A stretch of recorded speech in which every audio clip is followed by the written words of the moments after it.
Welcome to the Makes Sense with Dr. JC podcast. This podcast covers topics that expand human consciousness and performance.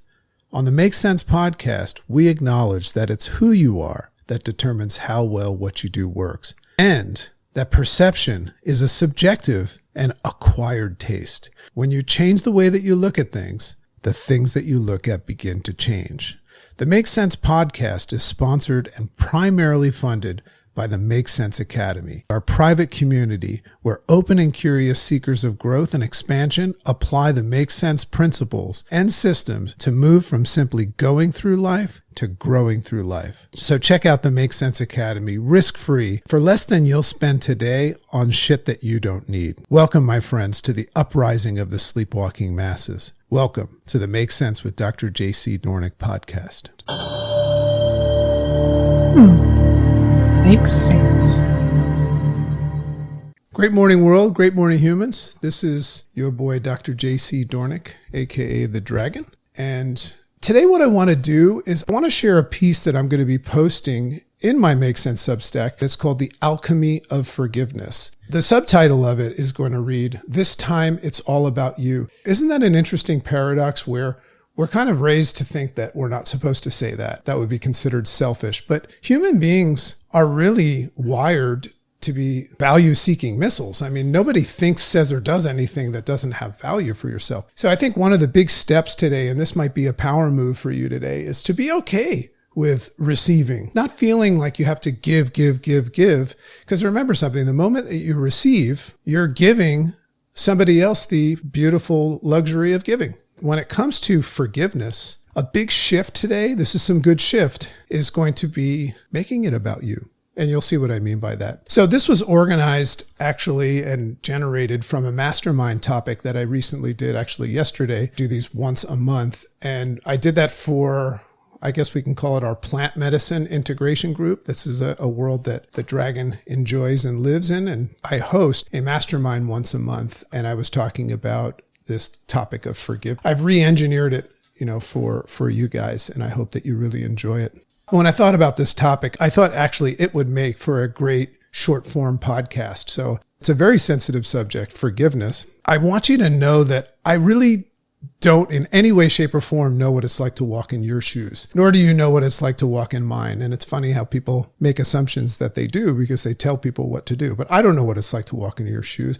And I also don't know what your pain and your circumstances are. So when I talk about a topic, I'm in no way, shape, or form encouraging people to forgive or take action and things like that. That's up to you. My focus is about providing some good shift. And that means just pointing out some things that will allow you to start asking the question when you make a statement that has an exclamation point on it and ask a question, what else might be true? My focus and intention with the Make Sense brand is to just help people capture things from a different perspective. Right? So I don't know you and I don't know your pain, nor could I ever know, even if you explained it to me. So this process of forgiveness is a unique and individualized situation that will carry an acquired taste and reality for many of you.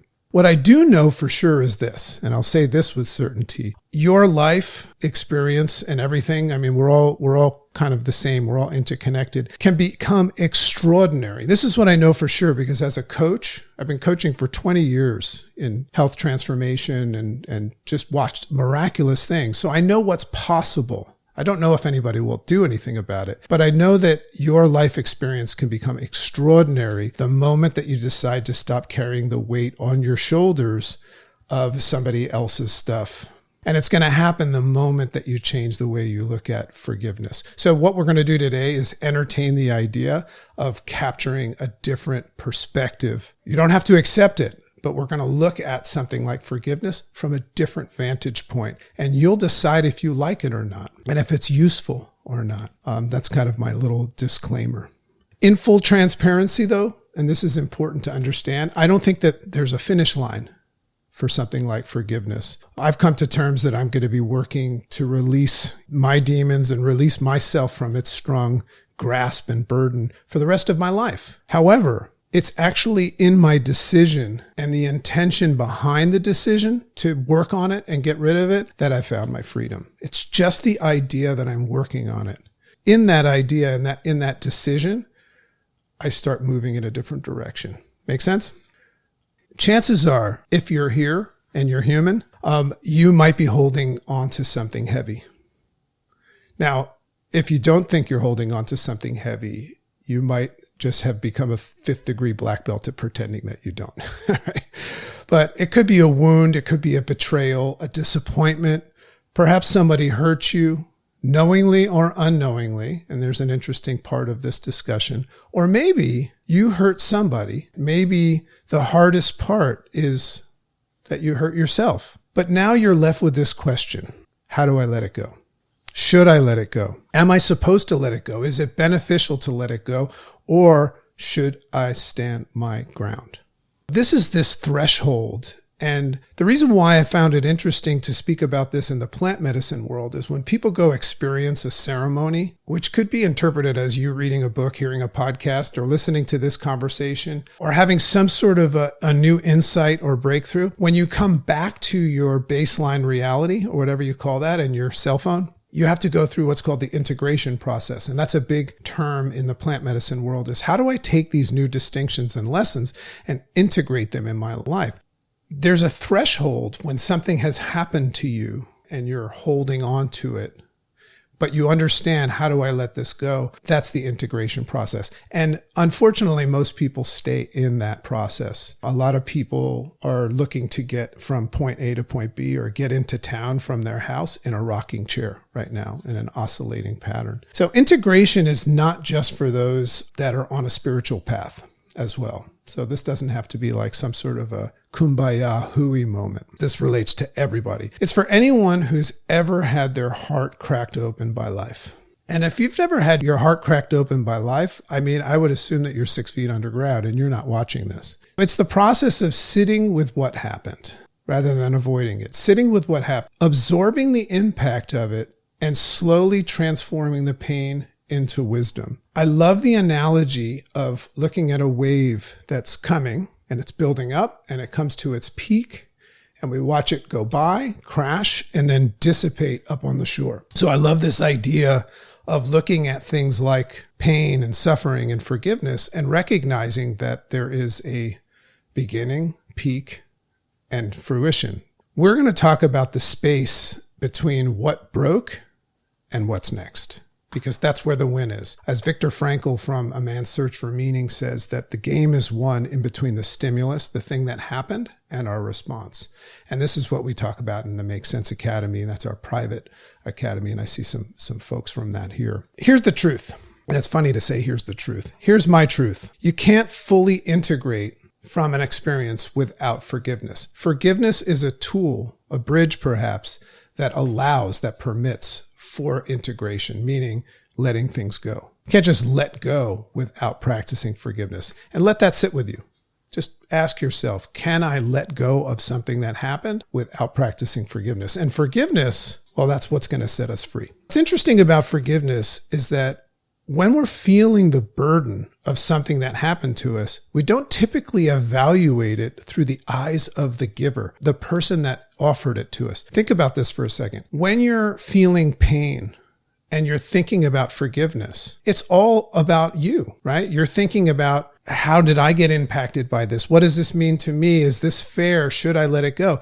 But I'm going to encourage you to maybe exert a little bit of a practice of compassion and maybe empathy, and just allow yourself to see it through somebody else's eyes. Because we typically only look through it through our eyes, and maybe that's where the win is. So we typically see things only through our own eyes as the receiver, not the giver. Now, I believe this comes from the struggle that we face as humans, where we perceive that wrongdoing is something that happens deliberately. Think about that. If somebody ever wrongs you, you'll notice that the initial perception, and this is the way we're wired, is that the person that did it or the thing that happened in some way, shape, or form was deliberate, not accidental. Now, imagine if you had the ability to just even entertain whether or not it was accidental. And, we know that you'd find that in the Bible, forgive them for they know not what they do. That statement is so liberating because it means that they didn't even know that they did it. And that means that you're releasing yourself from the lion's mouth of that deliberate insinuation.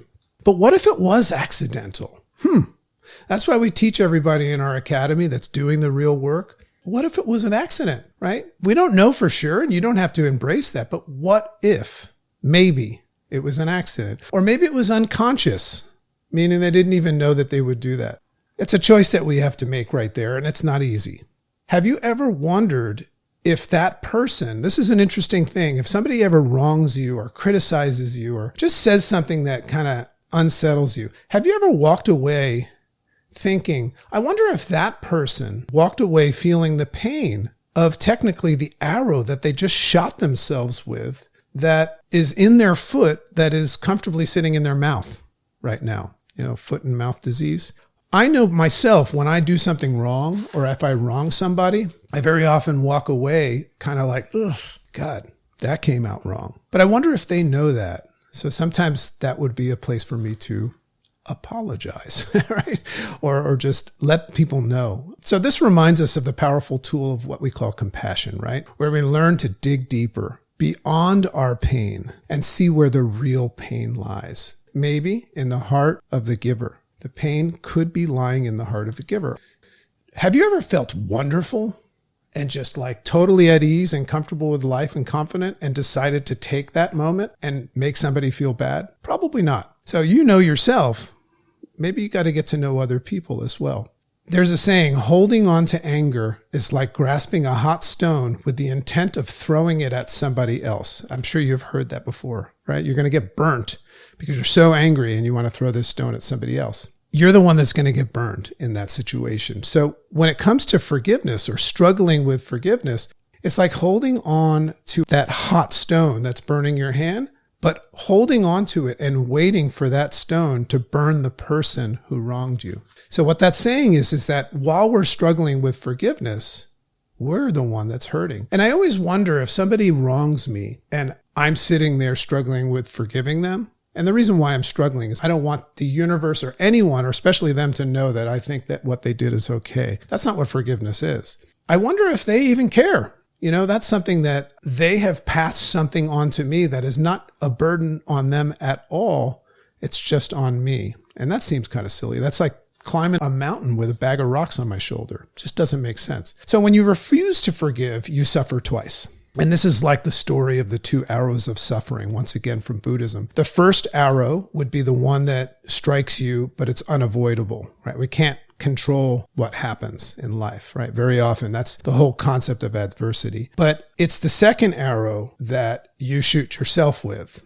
And that's because of the way you responded to the first arrow. So the first arrow was unavoidable as it was shot by another, but the second arrow is shot by you straight into your own foot. So first from the wound, and again from the weight where you continue to carry. So forgiveness isn't about condoning what happened. That's why we struggle with it, especially if you think that it was intentional or deliberate. It's not about condoning what happened, saying, hey, it's no big deal. It's about refusing to carry it and letting it define you any longer. That's what forgiveness is, in my eyes. So let's look at this word forgiveness. This is fun. You know what's a fun thing to do if you're struggling with any of these things is take the word and just break it apart and see if you can reorganize it and reframe it. So the concept of forgiveness is really an act of giving. It's not passive. It's not a weakness. It's actually powerful, right? It's a powerful conscious decision to give yourself relief. That's a fun way to look at forgiveness, is that you're making a conscious decision to relieve yourself, to provide yourself with peace, space, and freedom. It's a selfish act, right? So you don't have to worry about condoning something, even if it was deliberate. Your power move, reclaiming control as the dominant force of your life, the shot caller, and reclaiming your power is about saying, it's not going to bother me. So it's a power move. It's not a sign of weakness, and it's not a sign of condoning something. You give yourself the gift of no longer waiting for the past to change, which is that oscillation. That's that rocking chair. The past cannot change. We can reframe the past. We can go back and look at things, and I talk about this in the Makes Sense Academy in our book. We call it Life is a Line. We can go back and establish a new vantage point, but we can't wait for the past to change. You give up the role of the victim or the villain, which is very common in forgiveness, and you give the story a new ending. Isn't that interesting? There's different types of forgiveness, but forgiveness of others is mercy. It requires mercy to forgive others. And that has to do with forgiving them, letting them off the hook. And the hook is not that condoning. It's just letting them off from having a hook in you. So you're really letting yourself off the hook. But forgiveness of self is alchemy. Now, I don't know if you know what alchemy is, but when I heard that word, it made me say, In ancient mysticism, alchemy was the process of turning lead into gold.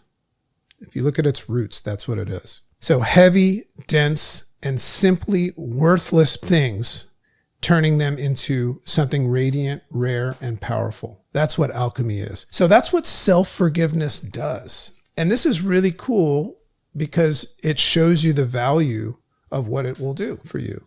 This is why I call it the alchemy of forgiveness. It transforms shame into compassion. So that would be like the lead into the gold. It takes something like shame and it turns it into compassion. Regret into responsibility. Guilt into growth.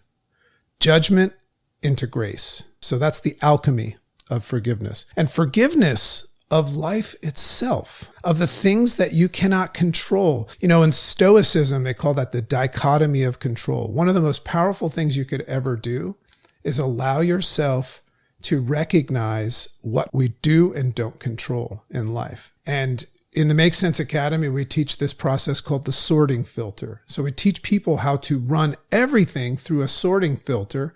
And there's a strategic way to build your sorting filter. But one of the questions your filter does is say, is this in my control or out? And if something is not in your control, the filter doesn't let it in. If you ever want to learn anything about the Make Sense Academy, it's an opportunity to get high-level coaching, mentorship, every tool and program and skill set that I've ever taught at a very, very low cost because it's in a group environment. So if anybody ever wants to learn about that and do some of this work, just respond and just say, makes sense. So today, we don't gather to solve all this stuff. This is important. We're not here to solve and figure all this stuff out. What we're doing is we're gathering today with the idea of softening things. Just softening it. Remember, I said I'm going to be working on this for the rest of my life. We're going to soften things to feel, and we're going to actually bless what it is that we claim hurt. Isn't that an interesting concept, to take something that we perceive was a negative and bless it up, bless it? And here's why I think that's cool. Shift in perspective. Here's some good shift coming at you. If you want to do personal growth and have some sort of enhancement of your spiritual life, right? If you want to achieve a higher level of consciousness, you actually require adversity. Otherwise, you'd have nothing to work on. So in Buddhism, they don't look at things as good or bad. If something comes that's not in alignment, that is adverse, what they do is they see it as a blessing and an opportunity. That's a powerful word to add to your vocabulary and your sorting filter. When adversity strikes, yes, we always try to find the lesson in it, and there's an opportunity. But you got to wonder if that's the sign that the universe gives a shit about you. And it's saying, here's a challenge for you to work on and grow. So if not for people being awful to you, you would have no growth. There's another interesting one. And universe, that's not me saying, send me a bunch of awful people today, but maybe it is. So let's explore what forgiveness means, not as an endpoint, but a practice, or maybe we'll call it a portal or a path. I say explore to remind myself. When I tell you, let's explore, I just say that to remind myself that forgiveness is an ongoing process that one doesn't have to finish, right? There doesn't have to be a finish line. And I told you that. I think this is one of the problems is if you decide to start forgiving, you hope that by tomorrow, everything will be fine. Remember, it's the practice, it's the intention of saying, I'm no longer going to just sit back and hand the keys of trust over to the universe and hope everything goes well. I'm going to make a conscious decision to work towards not letting something bother me. So let's permit ourselves, it's just an allowance, let's permit ourselves to move beyond thought, beyond blame, and beyond our ego that's standing guard in front of our brains, and allow ourselves for a moment that the Japanese call Satori. Satori is an ancient Japanese Buddhist term, and it's not some sort of a knowing or a belief. It's not some sort of a conclusion. It's a felt recognition that everything, now hear this. This is what Satori means. This is a wonderful place to find yourself. Everything, and I mean everything, the good, the bad, the glorious, the terrible, the mean people, the nice people, everything is just the way it is and is just absolutely right. Just the way it is. So Satori is this moment where somebody says, hey, dragon, how are you? You go through your head and you say, there's good, there's bad, and all that stuff. And your answer is, it's all good. It's all good. So wouldn't that be something to strive for? So that's what Satori is. So the experience of Satori is what one of my favorite authors and theologians is Alan Watts, and he called it profound rightness, that place where everything is right, just the way it is. And we don't feel like anything needs to change. Not because it was fair, right? This is why this is not fair, right? Well, there's a lot of fair and not fair in the world. Not because it didn't hurt, right? We very often judge things based on how we felt after them, but because in that moment of absolute presence, that story starts to dissolve. And remember that everything is based on the meaning we give it and the story that we create around it.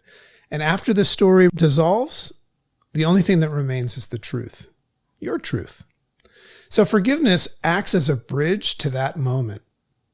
It's an inner gesture that says this: I no longer need this to be different for me to be free. Say that to yourself about your life. I no longer need the things in my life to be different, the circumstances in my life to be different in order for me to be free. I am free. And that's what Satori is. Isn't that cool? That's the payoff of forgiveness. And have I ever experienced 100% pure, self-actualized Satori? I can't say that I have, but it's where I'm heading when I'm doing the work of forgiveness. Make sense? In that space, we realize that Satori isn't something to chase. It's not something far away. It's actually something that's already here inside of us. And perhaps today, maybe, might be, it's time to see all of this stuff that we want as an unwrapped present that's been left over with your name on it under the Christmas tree. And maybe today is the day that you just decide to begin unwrapping it. Make sense? So that's all for today. Just a joy and a pleasure to be with you today. Love when people reach out to me directly. And remember something. If you learned something today, give it away, because that's the only way it's going to stay. Give it away. Take what you learn and learn twice by giving it away. So have a nice day. Love and appreciate you. I'll see you next time. Makes sense.